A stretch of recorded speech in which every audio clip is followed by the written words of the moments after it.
अब देखो आगे वाला क्वेश्चन है, लास्ट क्वेश्चन आपका 21 नंबर।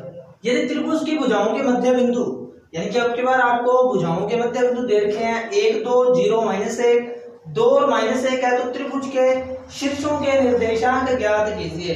यानी कि अब की बार आपको त्रिभुज दे रखा है कोई ए बी सी, उसके मध्य बिंदु माना डी ई और एफ हो जाएगा। ठीक है, तो आपको दे रखा है डी ई एफ, यानी कि एक निर्देशांक आपको दे रखा है मध्य बिंदु का 1 2, इसी प्रकार एक आपको दे रखा है 0 -1 और एक आपको दे रखा है 2 और माइनस का 1 दे रखा है। ठीक है, आपको निकालना है ए बी सी के निर्देशांक ज्ञात करने हैं। तो आप मानोगे ये इसके निर्देशांक x1 y1 हो जाएगा, ए के निर्देशांक b के हो जाएंगे आपके पास x2 और y2 हो जाएंगे, c के निर्देशांक x3 और y3 मान लेंगे। ठीक है, तो पहले आप देखो BC रेखाखंड है, उसका मध्य बिंदु क्या है आपके पास D है, तो रेखाखंड BC का मध्य बिंदु D है। तो x निर्देशांक क्या होता है, x1 प्लस में x2 बटा में 2, x1 प्लस x2। अब x1 की जगह यहाँ पे x2 है, x2 प्लस में क्या आ जाएगा आपका x3 आ जाएगा। ठीक है, तो अब सीधा ये लिख लेना ताकि कंफ्यूज ना हो। ठीक है, यानी कि x को x में जोड़ते हैं, देखो x को क्या करते हैं x में ही जोड़ते हैं, x2 को किस में जोड़ेंगे x3 में जोड़ेंगे, x2 प्लस में x3 बटा में कितना आ जाएगा 2 आ जाएगा। अब x निर्देशांक मध्य बिंदु का x निर्देशांक कितना आपके पास 1 है, तो 1 बराबर x2 प्लस में x3 बटा में 2, 2 का 1 के साथ क्या कर देंगे गुना कर देंगे, तो x2 प्लस x3 बराबर कितना आ जाएगा 2। ये बन जाएगी आपके पास समीकरण नंबर 1। इसी प्रकार d का y निर्देशांक यानी कि y को y में जोड़ते हैं। अब y2 है और y3 है, तो y2 को किस में जोड़ेंगे y3 में और किसका भाग दे देंगे 2 का। अब y निर्देशांक कितना है d का 2 है, तो यहाँ पे y की जगह कितना रखोगे आप 2 रखोगे, तो y2 प्लस में y3 बटा में 2, 2 का 2 से गुणा कर देंगे तो कितना आ जाएगा 4 आ जाएगा, तो y2 प्लस y3 बराबर 4, समीकरण नंबर 2। इसी प्रकार आपके पास रेखाखंड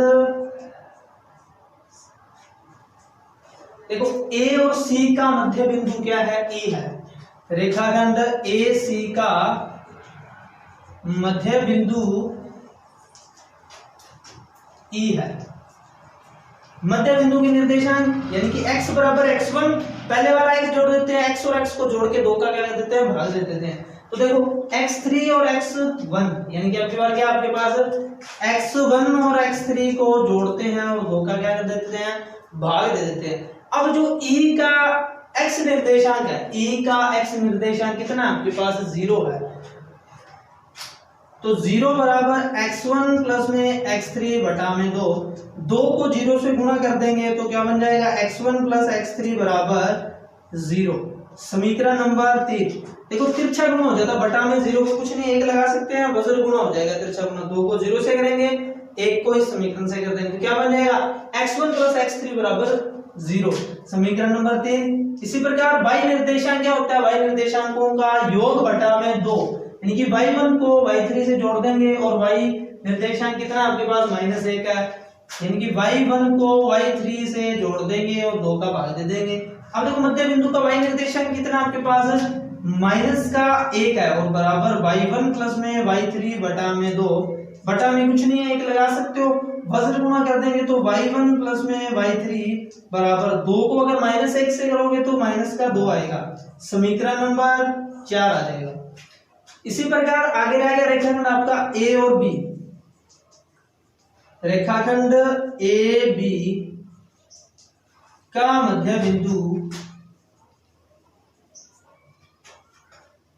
कौन सा हो जाएगा F है, तो x निर्देशांक क्या हो जाएगा x बराबर देखो x1 x2 बटा में 2, x1 प्लस में x2 बटा में 2, x बराबर कितना है आपके पास 2 है, तो 2 बराबर x1 प्लस में x2 बटा में 2, तो समीकरण क्या बन जाएगी आपके पास x1 प्लस में x2 बराबर 4, समीकरण नंबर आ जाएगी आपके पास 5 नंबर। इसी प्रकार y निर्देशांक y1 प्लस में y2 बटा में 2।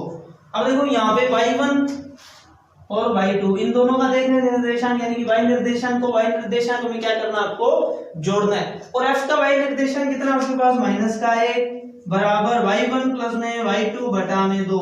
तो समीकरण क्या बन जाएगी, y1 प्लस में y2 बराबर -2, समीकरण नंबर 6 बन जाएगी। ठीक है, तो पहले तो आपको क्या याद करना था, x समीकरण बना लेंगे इस प्रकार। अब क्या करना है आपको, x वालों को अलग जोड़ देते हैं। देखो x वाले 1 3 5, तो पहले क्या करोगे 1 3 और 5 को जोड़ दो। समीकरण 1 3 व 5 को जोड़ने पर, यानी कि x वालों को जोड़ देते हैं। तो देखो x2 plus x3, x2 plus में x3 प्लस इसी प्रकार x1 plus x3, x1 plus x3, उसके बाद में x1 plus x2, x1 plus x2 बराबर, देखो यहाँ पे 2 था, x1 प्लस 1 में 2, 2 में 0 जोड़ा 0, 2 और 4 कितना हो जाएगा 6, बराबर में कितना आ जाएगा आपके पास 6 आ जाएगा। तो देखो x2 भी 2 बार, x1 भी 2 बार, x3 भी कितनी बार है 2 बार, तो 2 बार रख लेते हैं। तो x1 प्लस में x2 प्लस में x3 बराबर 6, तो x1 प्लस x2 प्लस में x3 बराबर कितना आ जाएगा 3 आ जाएगा। ठीक है, तो ये समीकरण आपकी बन जाएगी 7 नंबर समीकरण। इसी प्रकार अब आपको x1 और x2 का क्या कर लेना है, मान निकाल लेते। देखो x1 और x2, चाहे आप पहले इन दोनों का मान रख लो, चाहे इन दोनों का मान रख लो। ठीक है, x1 और x2 किस में है, देखो पहले या आप जो आप समीकरण है ये 7, उसमें से 1 को घटा दो। समीकरण 7 में से 1 को घटाने पर, तो x1 प्लस में x2 प्लस x3 माइनस करना है आपको, x2 माइनस x3, यानी कि x2 माइनस x3 माइनस क्या हो जाएंगे, आपके पास 3 था, 3 में से कितना घटाना है आपको 2 घटाना है। ठीक है, तो देखो x1 plus x2 plus x3, आपको समीकरण नंबर 1 घटाना, ये भी माइनस का हो जाएगा, ये भी माइनस, और माइनस का क्या हो जाएगा 2, x2 से x2 कट जाएगा, x3 से x3, तो x1 बराबर कितना आ जाएगा 1 आ जाएगा। तो इसी प्रकार 7 में से आप कौन से घटाओगे, समीकरण नंबर 3 घटा दोगे। समीकरण 7 में से 3 को घटाने पर x1 प्लस में x2 प्लस x3, ये क्या थे समीकरण नंबर 7, 3 घटाएंगे यानी कि x1 और x3 घटाएंगे, माइनस करेंगे तो x1 भी माइनस का हो जाएगा, x3 भी माइनस का हो जाएगा, और बराबर में आपके पास 3 था, तो यहाँ पे कितना है 0, तो 3 में से 0 घटाएंगे 3 बचेगा, x1 से x1 कट जाएगा, x3 से x3 कट जाएगा, तो x2 बराबर कितना आ जाएगा 3 आ जाएगा। इसी प्रकार समीकरण 7 में से, अब देखो x वाले, पहले तो आपको जो x वाले समीकरण है उनको जोड़ देते हैं, फिर एक एक करके x वाले समीकरण को घटा देते हैं। 1 को घटा दिया, 3 को घटा दिया, अब कौन सा घटाएंगे, समीकरण नंबर 5 में से 5 को घटाने पर, तो x1 7 क्या थी, x1 plus x2 plus x3, और बराबर में थी आपके पास 3। अब आपको क्या करना है, घटाना है, कौन सी 5 को, x1 x2 घटाना है। ठीक है, तो माइनस x1 और माइनस का क्या हो जाएगा x2 हो जाएगा, घटाएंगे तो जो प्लस वाली संख्याएं होती है वो माइनस की हो जाएगी, और माइनस का क्या हो जाएगा आपके पास 4 हो जाएगा। ठीक है, तो x2 से x2 कट जाएगा, x1 से x1, तो x3 बराबर आ जाएगा आपके पास -1। अब इसी प्रकार आप y का मान निकाल सकते हो। देखो ये तो था x वाले समीकरण है, अब y वाले समीकरणों को जोड़ देते हैं, यानी कि 2 4 और 6 को जोड़ने पे, समीकरण 2 4 व 6 को जोड़ने पर, 2 4 व 6 को जोड़ने पे, देखो 2 कितनी है आपके पास, y2 प्लस में y3 प्लस 4 कितनी है, y1 प्लस में y3 प्लस उसके बाद में 6 कितनी है, y1 प्लस में y2, y1 प्लस में y2 बराबर, पहले 2 नंबर समीकरण के बराबर 4 -2 और -2, यानी कि आपको जोड़ना है 4 -2 और -2 जोड़ते हैं तो 4 और इधर भी 4, 0 बच जाएगा, इनके बराबर में कितना आ जाएगा 0। तो ये बन जाएगी 2, सभी क्या है 2 2 बार है, y2 भी 2 है, y3 भी 2 है और y1 भी 2 है, तो 2 गुना y1 प्लस में y2 प्लस में y3 बराबर कितना आ जाएगा 0। तो y1 प्लस में y2 प्लस में y3 बराबर 0, ये बन जाएगी आपके पास समीकरण नंबर 8 बन जाएगी। ठीक है, अब जैसे आपने x में किया था, जोड़ के आपने समीकरण नंबर 7 कर ली थी, उसके बाद में x वालों को एक एक करके घटा दिया था। इसमें भी क्या करना है आपको, 8 में से पहले 2 घटाएंगे, फिर 4 और फिर 6 घटा देंगे। ठीक है, तो पहले आप लिखोगे समीकरण, तो एक बार ये आपका डायग्राम मिटा देता हूं। ठीक है,